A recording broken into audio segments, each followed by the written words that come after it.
Hi students, how are you? I hope everyone are safe at home.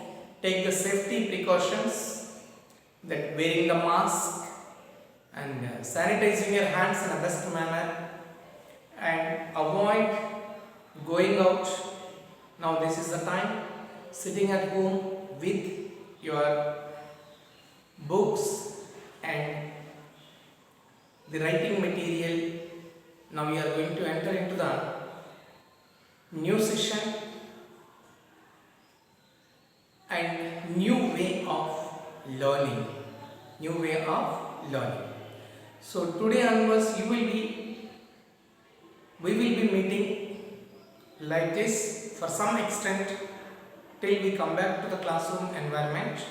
So now we have to feel that your home is a classroom wherever you are, but see that there should not be any disturbance for you to listen these topics given by us. So now generally if the corona is not there in the summer vacation, we people will be having different ideas, visiting places and meeting friends, going for the functions. These are all because of this effect. We everybody including us, we are in the home with the safety precautions. Now the habits or daily activities will be different for from one person to the other person. So if I take the classroom, complete classroom strength, if I ask, one person may give one hobby, the other person may give another hobby. So different types of hobbies. One will say reading books, one will say singing songs, one will say collecting the books, collecting the novels, and one will say collecting the coins, one will say collecting the stamps. So collection. Collection is a word, collection. What do they do collecting the coins? That is a hobby. After collection, they segregate, they separate based on the collection, based on the coins, year, based on the colors. These are, they will separate. So collection of what they are collecting. They are collecting based on their interest, but they are collecting the facts. Now, the collection of the facts or figures is called data. So the second one is data. Now collection and data. When it comes immediately, most of the people have guessed the topic. If not, I'll give one more keyword. After collection of the data, what do? We need to organize the data. Organize and analyze the data. I hope most everyone are coming into the track to guess the topic. So collection of the data, collection is nothing but collecting objects. So data, these two keywords will say today's topic, that is statistics. So in that statistics,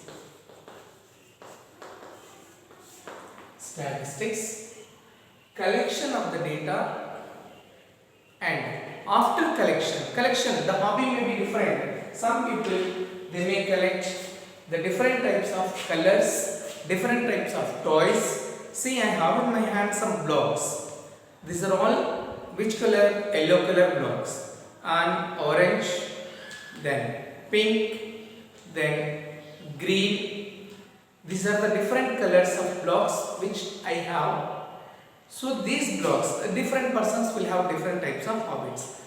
If I mix all these, then I separated because all yellow colors into one block, all pink colors into one block, all green colors into one block, and orange one block. Like this, we separated.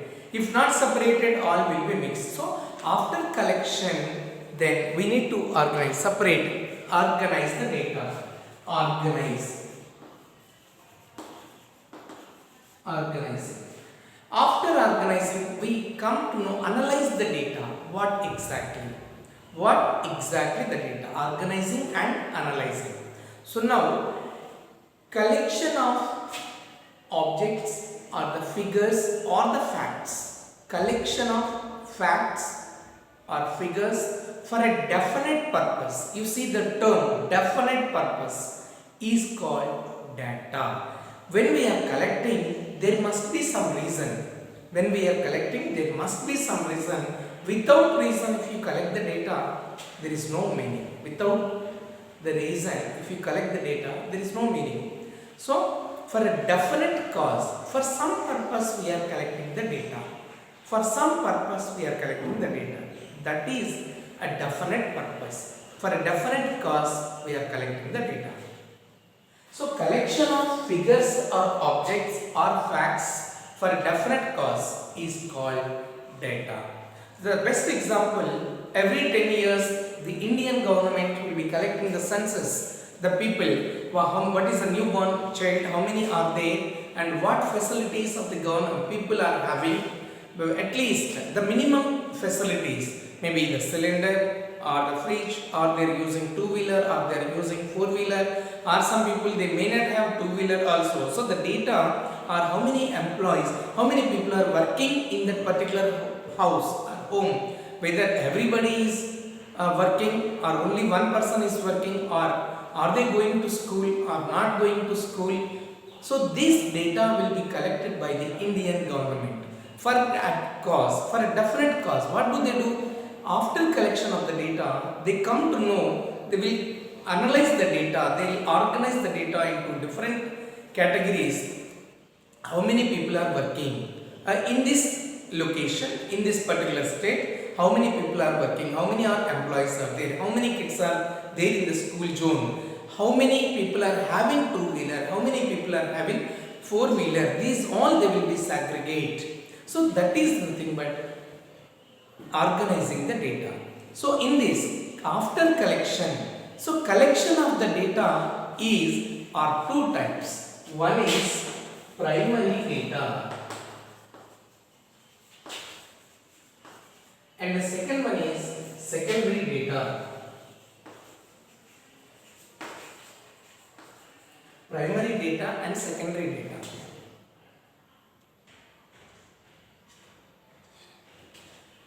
Primary data and secondary data. What exactly these primary data? If a person, he or she, collected by herself or himself, if I collect the data by myself personally, then it is called primary data. Or if you collect the data for a definite cause, then that is called, if you or somebody, if they collect personally for themselves or her or himself, then that is called primary data. Then secondary data. What exactly secondary data? Secondary data, the data which is already published or unpublished, or may be collected from a source, that is called secondary data. Means the data is already available that you are taking and discussing, that is called secondary data.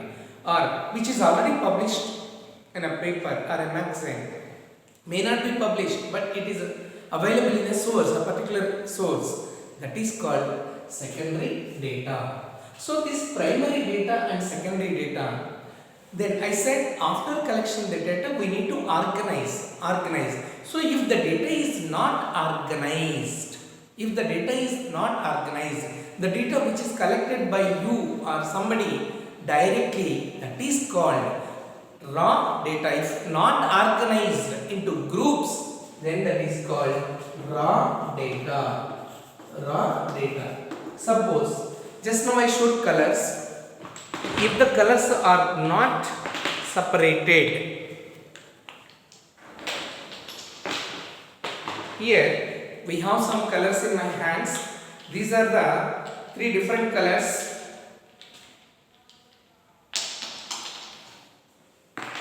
Three different colors you can see in my hand. Those are yellow, orange, pink. I collected the colors. That means this is called raw data. If I separate all this yellow color, like all this yellow color, one block, then all pink color, one block, all orange color or green color, one block, all orange color into one block, then that is called organizing, separating. If the data is like this only, then the data is called raw data. Suppose if I collect the marks of your class, marks of your previous class, if I didn't separate science separate marks, maths separately, social separately, if I did not separate it, the data which I collect, that is called raw data.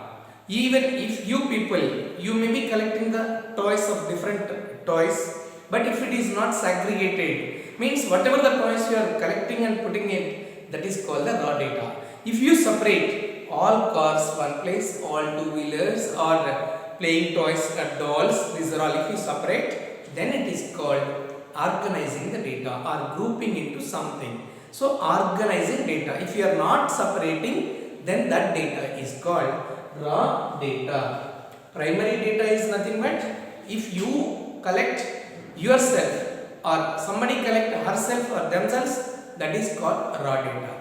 The data which is already available, that is called secondary data.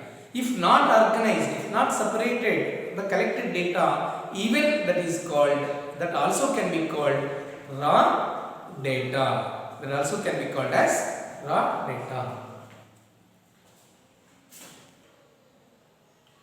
Now let us see after collection of the data, what is the next step? So collection of data which we collect, organize. After collection of the data, these are the main keywords in this chapter. Collection of data, collecting data, then organizing data. After collection, we need to organize, means we need to separate it.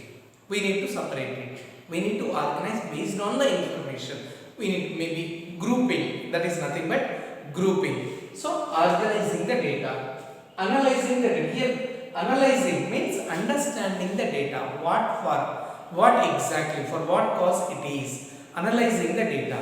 Then interpretation of data. Interpretation means representing through either maybe in different mode, that is graphical representation or numerical representation, for the way of easiest way to understand. Collection of the data, organizing the data, analyzing the data, interpretation of data. The information which we collect, we need organize, understand, interpretation. This is the easiest way to understand the information which you collected. Interpretation may be through graphical representation or numerical representation. So in this session you will be learning graphical representation, which already we discussed graphical representation in previous classes. Graphical representation.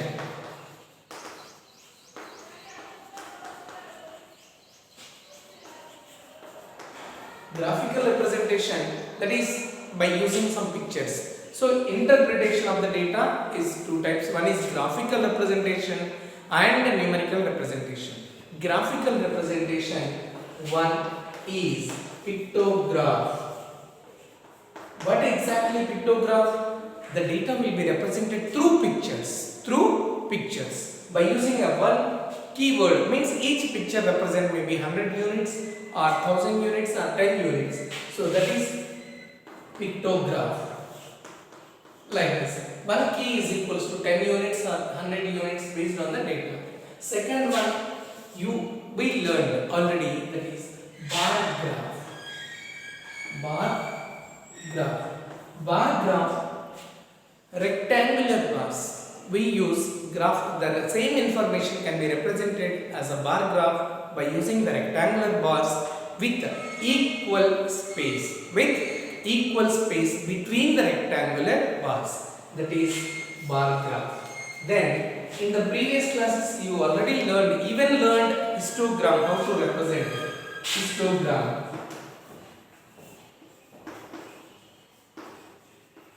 Histogram, this is also a graphical representation, but there will not be any gap between the rectangular bars. The bars may be of uniform width or non-uniform width. This histogram, again in this session, in this class, you are going to learn that histogram can be represented for the data, for grouped, ungrouped data, if the class intervals are there. Here the class intervals, what exactly class intervals, we will discuss it later. So histogram, in this session also we are going to learn, and one more we are going to learn in this session, that is frequency polygon. We are going to learn this concept, frequency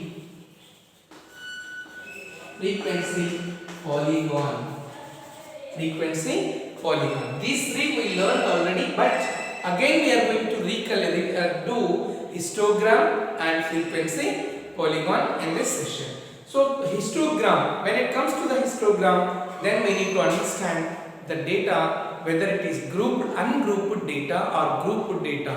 So now we discuss how to make the data, how we have to make data into some groups and that data. So while grouping the data, we need to use the term frequency. Frequency means what?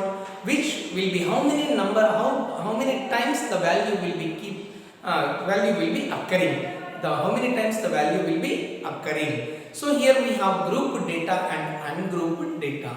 Two types of data. Again, grouped data, one is grouped data and ungrouped data.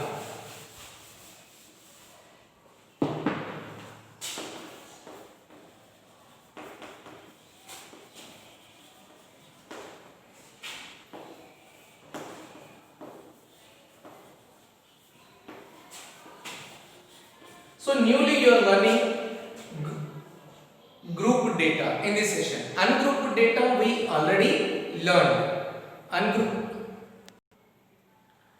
So the data is two types. One is ungrouped data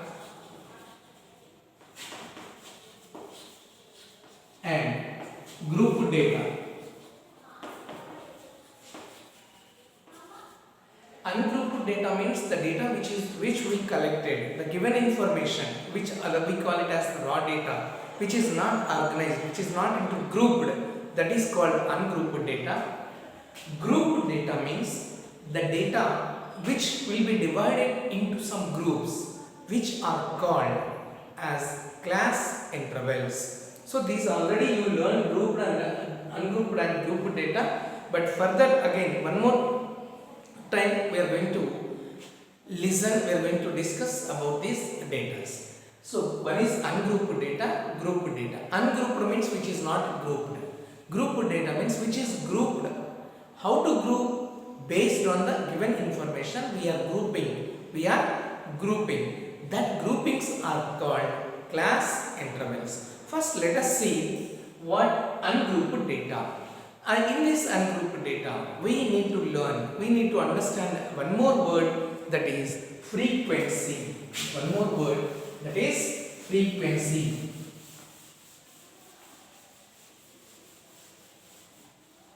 So frequency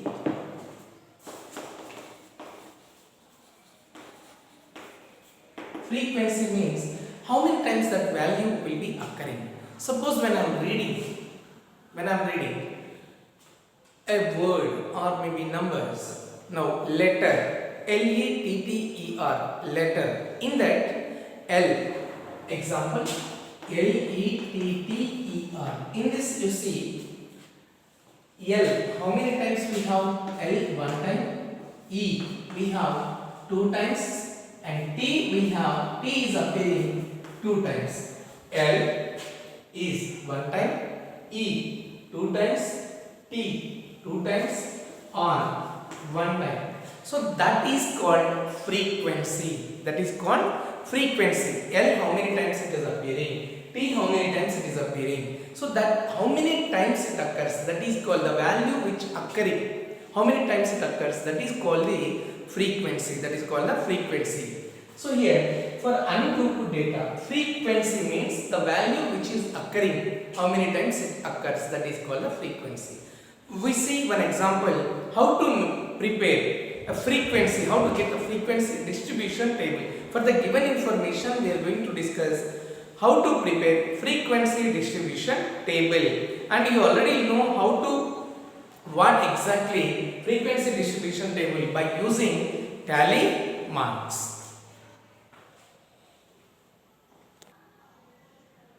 Let us discuss how to prepare a frequency distribution table for the given information for ungrouped data. So, prepare a frequency distribution table for the following information.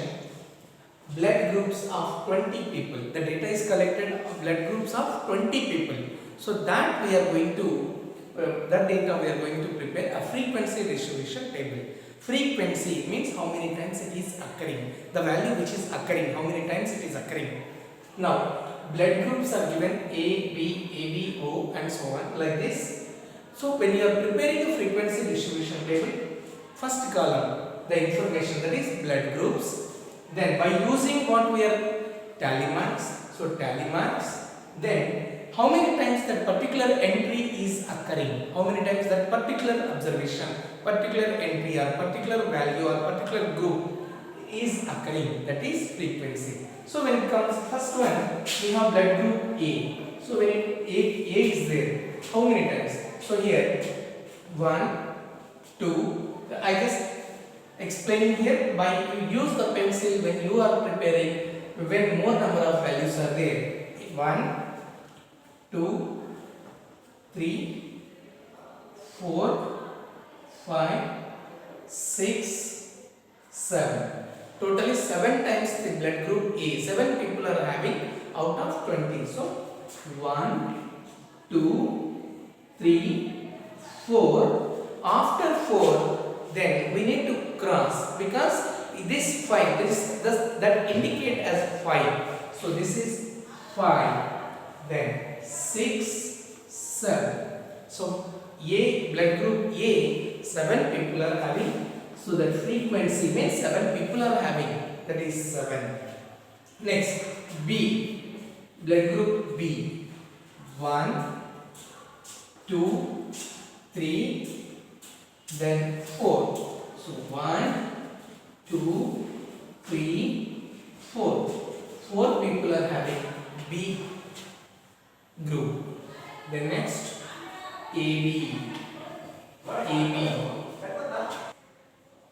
Let us discuss how to prepare a frequency distribution table for ungrouped data.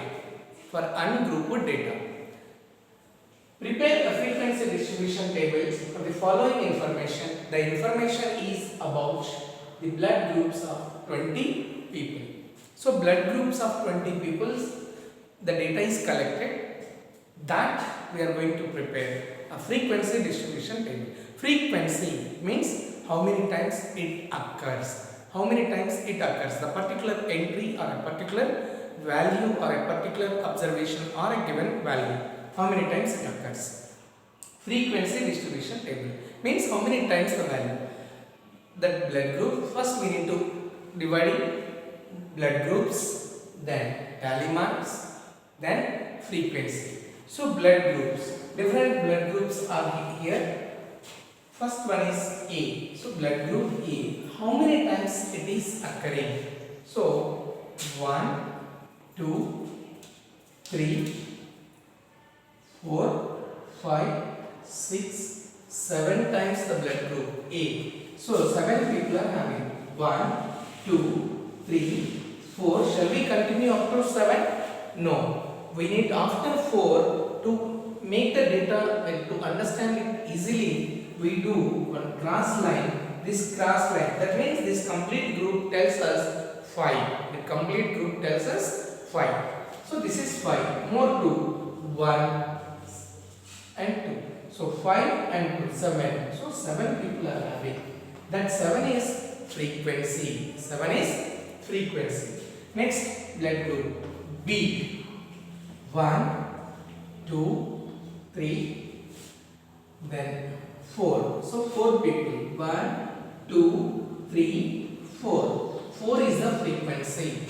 If it is crossing 4, then we need to make it cross like that group indicates as 5.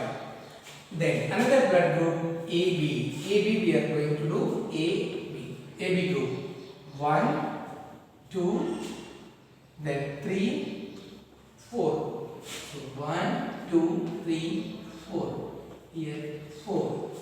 Now one more blood group, that is O. O. How many times it is? 1, 2, 3, 4, 5. So 1, 2, 3, 4, 5. Total 5. Now if you add the total, if you add this total 7 plus 4, 11, 11 plus 4, 15, 15 plus 5, that is 20. Total 20 is there, total 20 people. So if the total is correct, then your data. Sometimes you may do mistake. Here one more, you may, while organizing, while crossing, you need to check out whether is it tallying or not. The total is 20. You should not count B into the group of A and you should not count AB into the group of B. AB is separate group, B is separate group and A is separate group. So this is how we are going to make frequency distribution table for ungrouped data. Now today we discussed what is collection of data, what are the types of data, what is primary data, secondary data. Primary means the person he or himself or herself which they collect. Secondary data means the data which is already available from the source or published. Then raw data, how to, after collection of the data, classification of the data, collection of the data, organizing the data, analyzing the data and interpretation of the data. Interpretation of the data means it may be through graphically or numerically. So through graphically, pictograph, bar graph, histogram, which we already learned. Now in this session, in further classes we will be learning histogram through class intervals, uniform width or non-uniform width, that is further classes, and frequency polygon is also there that we discuss later, and how to prepare distribution table, frequency distribution table we learned for ungrouped data. In the coming classes we are going to discuss how to prepare frequency distribution table for grouped data, and further data how to prepare a histogram and then numerical representations and frequency polygons. And what are the frequency polygons? These all we discuss in the next classes. Thank you. I hope you understood today's session. Thank you.